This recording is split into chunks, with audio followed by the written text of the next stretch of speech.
मेरे प्रिय भाई और बहनों, सुसमाचारों में हम पढ़ते हैं कि प्रभु यीशु छोटे छोटे दृष्टांतों के द्वारा लोगों को शिक्षा देते थे और ईश्वर के राज्य के रहस्यों को लोग इन छोटे छोटे दृष्टांतों के द्वारा अच्छी तरह समझ पाते थे। इन दृष्टांतों में बहुत गहरा अर्थ छिपा हुआ था। मत्ती के सुसमाचार के अध्याय 25 में हम पढ़ते हैं, प्रभु यीशु के वाक्य 1 से एक बहुत सुंदर दृष्टांत सुनाते हैं यीशु के आगमन की तैयारी की आवश्यकता के बारे में समझाते हुए। वो दृष्टांत है 10 कुंवारियों का दृष्टांत। प्रभु कहते हैं कि 10 कुंवारियां दुल्हे से मिलने के लिए, दुल्हे की अगवानी करने के लिए निकल पड़ी। उस जमाने में वहां पे भी रात के समय शायद विवाह होता था और जैसे हमारे उत्तर भारत में बाराती दूल्हे को लेके आते हैं, उसी तरह बाराती दूल्हे को लेके आते थे। 10 कुंवारियां निकल पड़ी। उस जमाने में बत्तियां नहीं होती थी, इसीलिए मशाले लेकर जाना पड़ता था और साथ में कुप्पी में तेल भी ले जाते थे। जब मशाले बुझ जाती थी, बुझने से पहले तेल डाल देते थे। अब 10 कुंवारियां निकल पड़ी। उनमें से 5 को प्रभु मूर्ख कहते हैं, 5 को प्रभु बुद्धिमान कहते हैं। नासमझ और समझदार। समझदार कुंवारियों ने अपने साथ कुप्पियों में तेल भी लिया ताकि अगर मशालें बुझ जाएंगी तो उसको फिर से जलाएंगी। लेकिन 5 कुंवारियों ने अपने साथ तेल नहीं लिया। 10 विवाह मंडप के पास पहुंच गईं। अब दूल्हे के आने में देर थी। 10 ऊँघने लगी, सोने लगी। आवाज आई कि दूल्हा आ रहा है। तब तक उन्होंने देखा कि हमारे मशालें बुझ रही हैं। तो नासमझ कुंवारियों ने कहा कि आप अपने कुप्पियों में से कुछ तेल हमें भी दीजिए ताकि हम अपने मशालों को फिर एक बार जलाएं। समझदारों ने कहा कि हमारे पास पूरा तेल काफी नहीं होगा, पर्याप्त नहीं होगा, आप लोग कहीं जाके खरीद लीजिए। और वे 5 कुंवारियां तेल खरीदने के लिए चली जाती हैं। तब तक दूल्हा आ जाता है। विवाह मंडप में समझदार कुंवारियां भी चली जाती हैं। वह विवाह मंडप का द्वार बंद हो जाता है। कुछ देर के बाद कुंवारियां आती हैं, 5 कुंवारियां नासमझ कुंवारियां आती हैं और मंडप के द्वार को खटखटाती हैं। तो मालिक कहता है कि मैं तुम लोगों को नहीं जानता हूं। एक बहुत सुंदर दृष्टांत है। 10 कुंवारियां एक मतलब के लिए निकल पड़ी थी, एक उद्देश्य के लिए निकल पड़ी थी, लेकिन उनमें से सिर्फ 5 ने उद्देश्य को प्राप्त किया, 5 ने उद्देश्य को प्राप्त नहीं किया। उन 5 कुंवारियों को प्रभु ने क्यों मूर्ख कहा, नासमझ कहा? क्योंकि समय रहते भी उन्होंने तैयारी नहीं की। वे तैयारी कर सकते थे, वे सोच सकते थे कि भाई अगर दूल्हे के आने में देर हो जाएगा तो हम क्या करेंगे। उन्होंने सोचा होगा कि देखा जाएगा, हो जाएगा, बाद में देखेंगे। कई लोग इस दुनिया में इस तरह के लोग होते हैं जिनके मुंह से अक्सर ये शब्द सुनने को मिलेगा कि देखा जाएगा, हो जाएगा, बाद में करेंगे। कई लोग अपने जीवन में इस तरह अपनी जिंदगी को बर्बाद करते हैं। देखा जाएगा, हो जाएगा, बाद में करेंगे, टाल देना, ये आलस्य का एक रूप है। समय रहते हुए भी बातों को टाल देना, कल करेंगे, सोमवार को शुरू करेंगे, जनवरी से शुरू करेंगे, टाल देना, यह आलस्य का एक रूप है। ऐसे लोग जीवन में सफल नहीं होते हैं। ऐसे लोग जीवन में सफल नहीं होते हैं। ऐसे लोग समय को बर्बाद भी करते हैं। कहा जाता है, अंग्रेजी में कहा जाता है, wealth is gone, nothing is gone, health is gone, nothing is gone, time is gone, everything is gone. यानी अगर स्वास्थ्य चला जाएगा तो वापस आ सकता है, धन चला जाएगा तो वापस आ सकता है, लेकिन जो समय चला जाएगा वो वापस नहीं आ सकता है। कई ऐसे छात्र छात्राएं होते हैं जो कहते हैं परीक्षा से पहले पढ़ लेंगे, अगर उससे पहले तू बीमार पड़ गया तो, कुछ हो गया तो, परीक्षा जल्दी हो जाएगी तो, सोचते नहीं। कई लोग आके शिकायत करते हैं, स्वामी जी बेटी 22 साल की हो गई, शादी करनी है। 22 साल की हो गई है, अचानक एक रात में तो 22 साल की नहीं हुई है, 22 साल में 22 साल की हुई है। कई लोग सोचते नहीं है, उसी बेटी के नाम पर 100 रुपये या 500 रुपये प्रति माह डालते तो आज कितना होता। टाल देते हैं, बाद में देखा जाएगा, और इसका नतीजा है सफलता नहीं होती है, मौका गंवा देते हैं, उद्देश्य की पूर्ति नहीं होती है। प्रभु यीशु ने अन्य 5 नारियों को क्यों समझदार कहा? क्योंकि उन्होंने तैयारी की थी, उन्होंने अपने भविष्य को अपनी आंखों के सामने रखते हुए भी अपने जीवन को बिताया था। उन्होंने तैयारी की थी, वे त्याग करने के लिए तैयार थे, परिश्रम करने के लिए तैयार थे। उनके अंदर उमंग थी, उत्साह था, उनके अंदर लगन था, उनके अंदर भक्ति थी। उनके मन में एक ही विचार है कि हमें दूल्हे की अगवानी करनी है, कुछ भी हो जाए हमें करनी है। पूरी तरह से वे प्रणबद्ध थे। ऐसे लोग जीवन में सफल होते हैं जो तैयारी करते हैं। आप जानते हैं, मैं प्रवचन देने के लिए आता हूं, कितनी बार लिखकर फाड़ देता हूं। अभी मेरे सामने जो कागज रखा हुआ है, ये 5वां कागज है। एक के बाद एक तैयारी करता हूं, एक विद्यार्थी की तरह तैयारी करता हूं। आज इस संसार में देखने को मिलता है कितने लोग अपनी जिंदगी को बर्बाद करते हैं। कितने युवक युवतियां आज मस्त हैं, अपनी युवावस्था में मस्त हैं, खेल रहे हैं, मनोरंजन में हैं, फ्रेंडशिप में हैं, दोस्ती में हैं, नशे में हैं। मैं युवाओं से एक बात कहा करता हूं, क्या बेहतर है आज मस्त रहना और जिंदगी भर त्रस्त रहना, या आज त्रस्त रहना और जिंदगी भर मस्त रहना? आज त्रस्त रहिए और जिंदगी भर में मस्त रहिए। हमें एक बहुत सुंदर वचन पढ़ने को मिलता है सूक्ति ग्रंथ के अध्याय 6 में, वाक्य 6 से 8 तक। प्रभु कहते हैं, आलसी तुम चींटी के पास जाओ, आलसी तुम चींटी के पास जाओ, उसके आचरण पर विचार करो और प्रज्ञ बनो। उसका ना तो कोई स्वामी है, ना कोई निरीक्षक और ना कोई शासक है। वह समय पर अपने रसद का प्रबंध करती और फसल के समय अपना भोजन संचित करती है। जाड़े का मौसम शुरू हो गया है। आपको आजकल चींटियां बहुत कम दिखाई देंगी, सब अपने अपनी जगह पहुंच गए हैं और बाकी समय उन्होंने अपने लिए भोजन का प्रबंध भी कर लिया है। देखिए प्रभु क्या कहते हैं, आलसी चींटी के पास चले जाओ, चींटियों से सीखो, अपना समय बर्बाद मत करो। मत्ती के समाचार के अध्याय 25 में उस सुंदर दृष्टांत के बाद प्रभु क्या कहते हैं, वाक्य 13 में कहते हैं, इसलिए जागते रहो क्योंकि तुम ना तो वो दिन जानते हो और ना वो घड़ी। प्रभु कहते हैं इसलिए जागते रहो क्योंकि तुम ना तो वो दिन जानते हो और ना घड़ी। प्रभु कहते हैं हर समय तैयार रहो, हर समय तैयार रहो। जिस तरह एक पुलिस को देखिए, वो हर समय तैयार रहता है। सेना के एक सैनिक को देखिए, तैयार रहता है। उसी तरह प्रभु कहते हैं हर समय तैयार हो रहो। क्या के लिए? सबसे पहले ईश्वर की कृपा प्राप्त करने के लिए। ईश्वर की कृपा हमारे पास आती है, लेकिन अक्सर हम लोग उसको ग्रहण नहीं कर पाते हैं क्योंकि हम तैयार नहीं रहते हैं। स्तोत्र 63 वाक्य 2 में स्तोत्रकार कहता है, जिस तरह मिट्टी जो सूखी है जल के लिए तरसती है, उसी तरह मैं तेरे दर्शनों के लिए तरसती हूं। जमीन जब सूख जाती है गर्मी के मौसम में, वो पड़ जाती है, मानो वो मुंह खोल रही है वर्षा के लिए, जल के लिए। उसी तरह हमें भी तैयार रहने की जरूरत होती है। आपने सूरजमुखी देखी है, सूरजमुखी का फूल सूरज की ओर रहता है,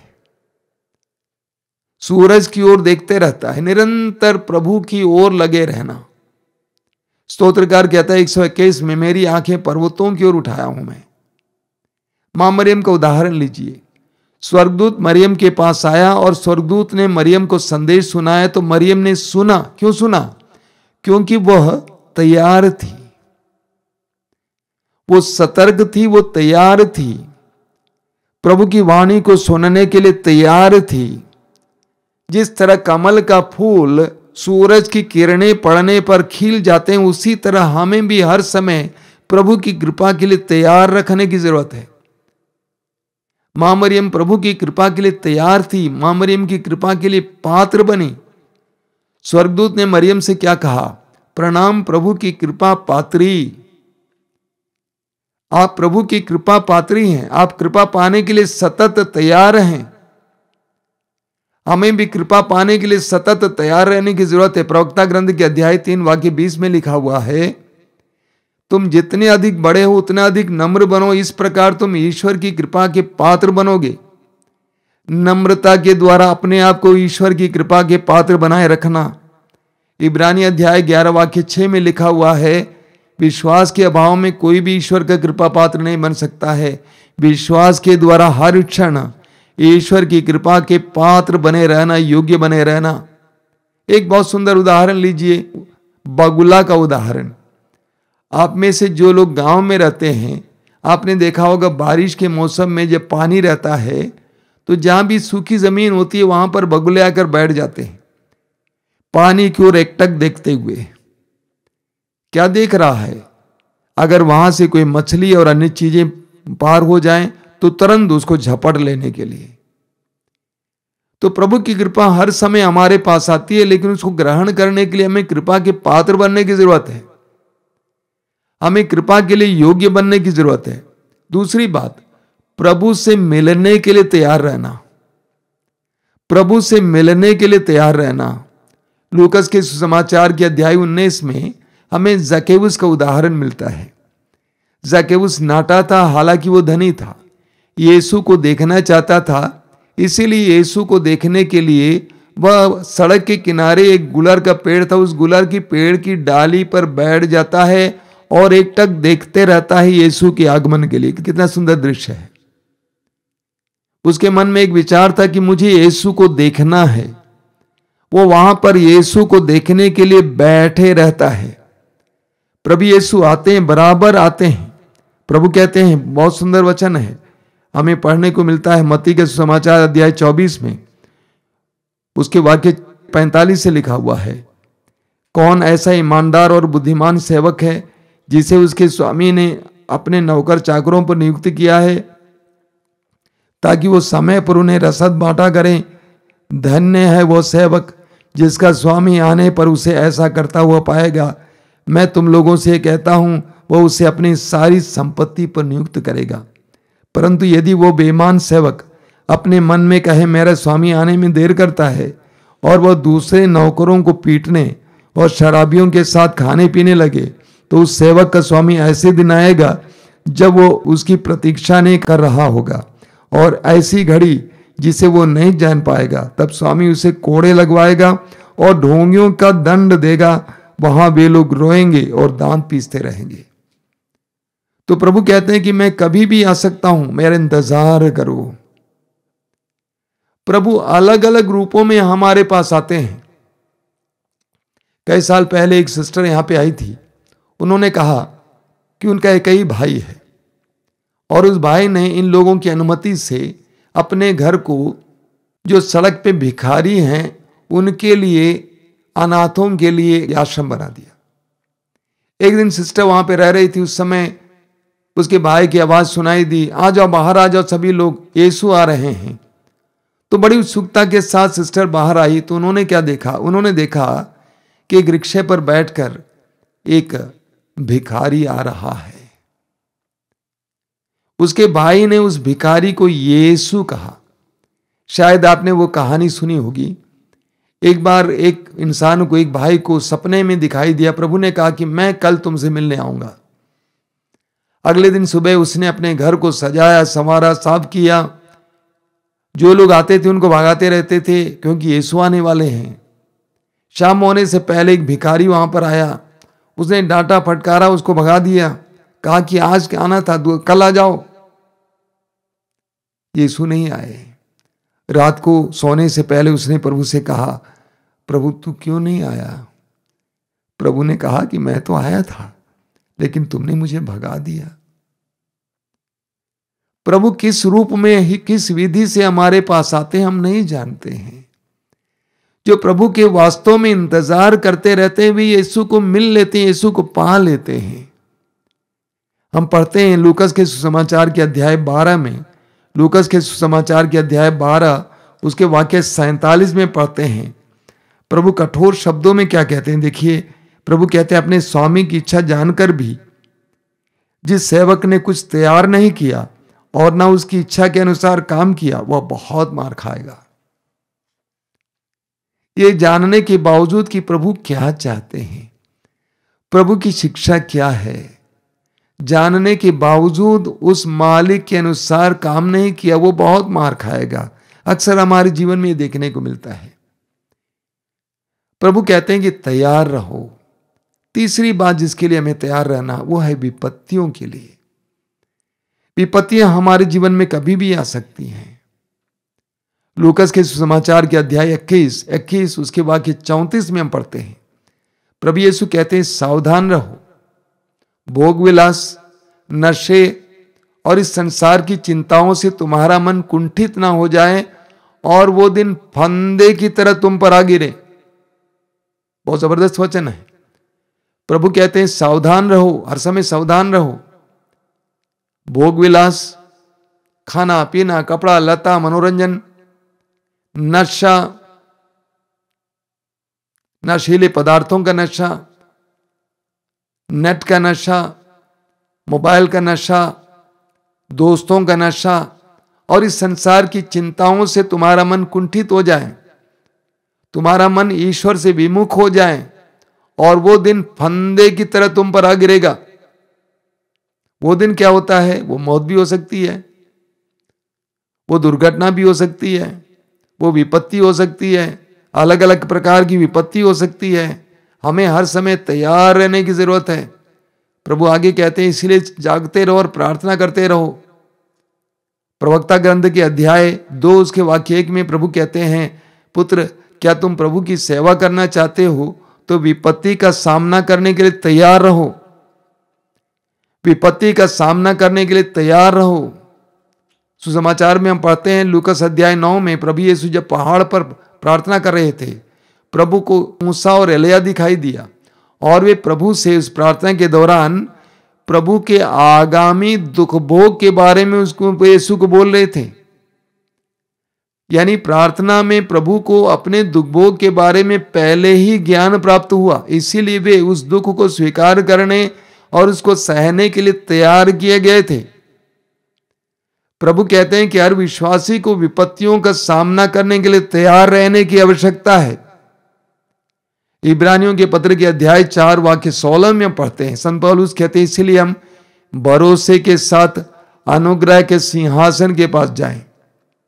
इसलिए हम भरोसे के साथ अनुग्रह के सिंहासन के पास जाएं, जिससे हमें दया मिले और वह कृपा प्राप्त हो जो हमारी आवश्यकताओं में हमारी सहायता करें। और एक बार मैं इस वचन को दोहराना चाहता हूं। पौलुस कहते हैं, इसलिए हम भरोसे के साथ अनुग्रह के सिंहासन के पास जाएं, यानी विश्वास के साथ बराबर प्रार्थना में प्रभु के सिंहासन के पास जाएं, जिससे हमें दया मिले और वह कृपा प्राप्त हो जो हमारी आवश्यकताओं में हमारी सहायता करेगी।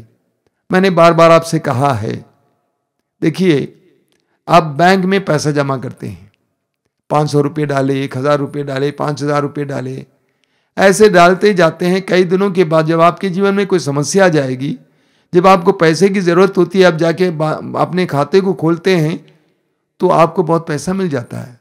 हालांकि आपने 100 रुपये डाला, 500 रुपये डाला।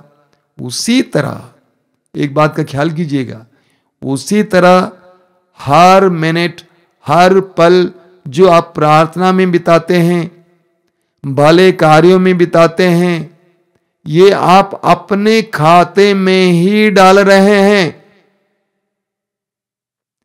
कई लोगों के जीवन में विपत्तियां आ जाती हैं तो वे टूट कर खत्म हो जाते हैं। क्यों? उनके पास सहारा देने के लिए कुछ नहीं था।